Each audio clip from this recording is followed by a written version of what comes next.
Hi, Britlit students. So this is a really short video just to give some historical and literary context for Geoffrey Chaucer and the Canterbury Tales.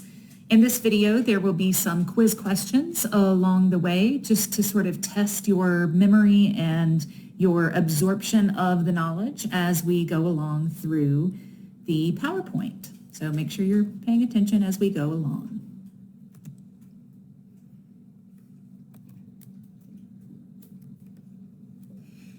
During Chaucer's lifetime, which is in the second half or the late portion of the medieval period, we've already discussed how the certain layers of society have become more complex. One way to think about this society is the idea that there are three estates or three groupings in this society. The first is the nobility. This includes the royal family and then other families that are connected to the royal family. The nobility owns large portions of land, most of the land, in fact, in England, and they have great power, obviously, as far as governance, land owning, and money. The second estate in late medieval society is the church. The Roman Catholic Church is the church in Europe and England at this point in history.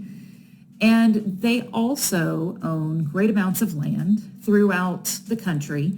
And together, the nobility and the church control quite a bit of the money, the social structure, and the ways that society is done. The third estate then is everyone else. That everyone else contains sort of the lowest strata of society, which are the serfs or the peasants, most of whom do not own the land they're living on. They typically live on the nobility's land. They farm it for themselves and for the noble family who owns that land. This class also includes business owners and merchants. That's sort of the upper version of the peasant or the lower class. So that's the strata of society that is becoming slightly more mobile because those business owners and merchants may have the possibility of moving up in society. And we see that especially in Chaucer's own experience. So these are the three estates of late medieval society.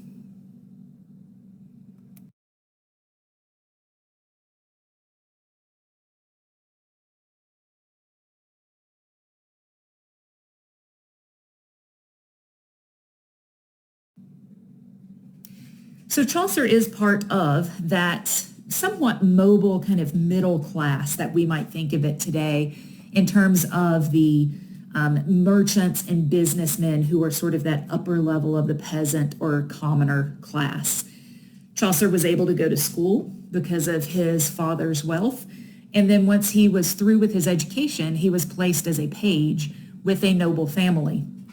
This basically gives Chaucer a leg up into the next level up in society.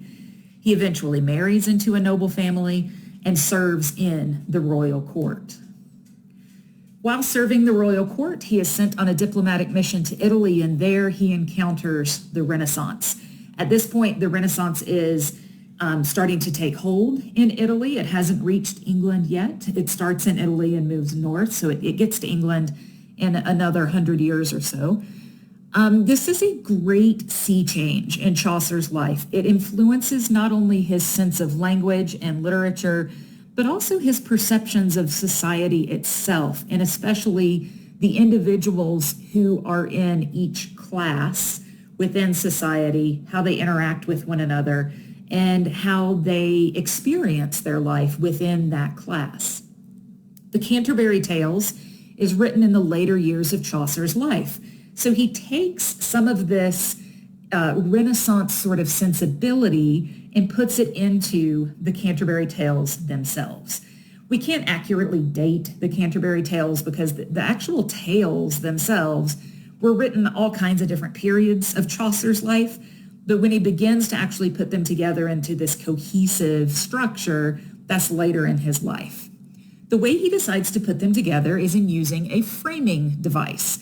A framing device is a literary technique that basically creates a story within a story. So The frame within the Canterbury Tales is that all of these individuals have gotten together and they're making this pilgrimage to a town called Canterbury. That's the framework. Then within that framework, each of those characters tells a tale or a story. So those are the stories within the larger story. So the framing device is the pilgrimage itself.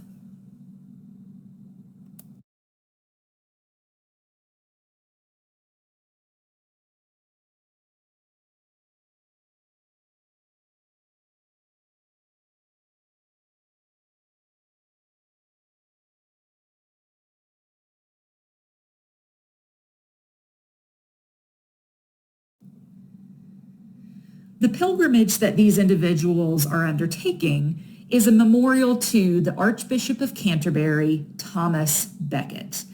Becket was murdered in the Canterbury Cathedral in December of 1170. The map shows you some pilgrimage routes that are actually still accessible today.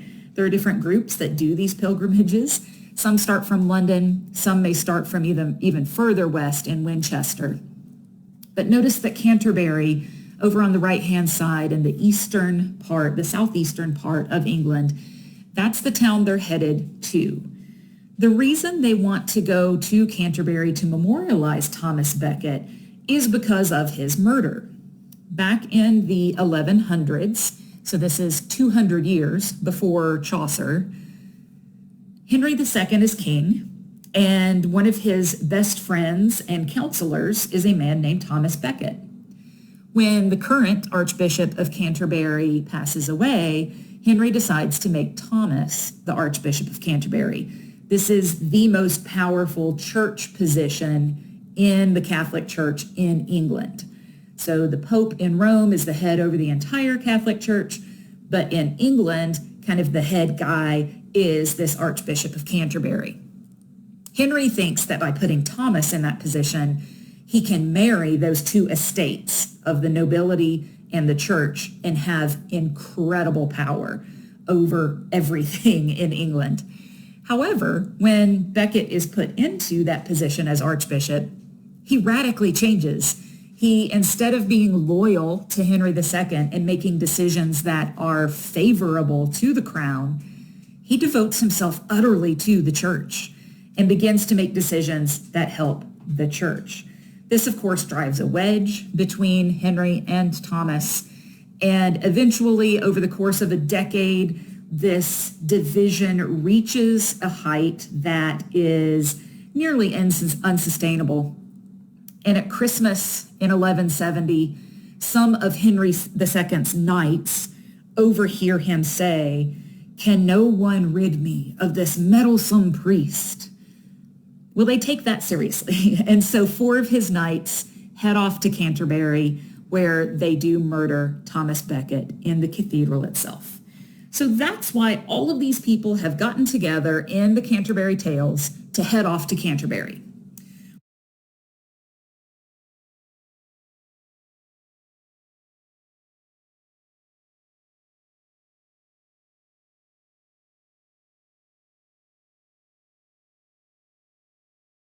We're going to read 3 portions of the Canterbury Tales. The first is the general prologue, or a general introduction. It introduces all of these characters, and pay attention to how the characters are described. They may have their clothing, their hair color, and sometimes their personality described in this prologue. It reveals quite a bit about them and about the complex relationships within medieval society. We'll also read the Miller's Tale and the Wife of Bath's Tale. Those are 2 of the individuals, 2 of the characters who are on this pilgrimage. And when it's their turn to tell a story, we get to read their story that they tell. Again, tells a lot about us. It tells us a great deal about who these individuals are, and especially in terms of class. All right. That's what we'll be doing with the Canterbury Tales. I look forward to discussing these further with you later on in the class.